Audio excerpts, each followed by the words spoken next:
Hi, Ezekiel. Let's go ahead and work on goal number 4. By the end of the 9 instructional weeks, when given verbal, visual, and model prompts, Ezekiel will identify point to basic shapes with 70% accuracy.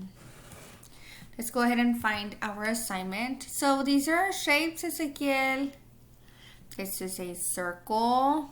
This is an oval, rectangle, triangle, a square, and a diamond or a rhombus.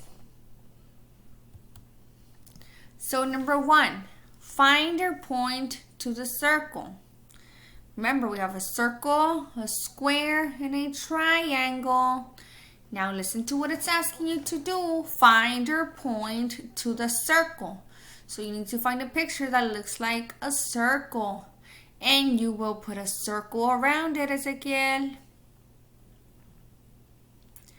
Question number 2. Find or point to the triangle. A triangle has 1, 2, 3 sides.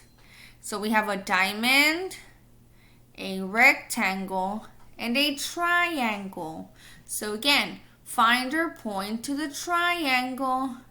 Remember, it has 3 sides, Ezekiel. 1, 2, 3. And circle your triangle.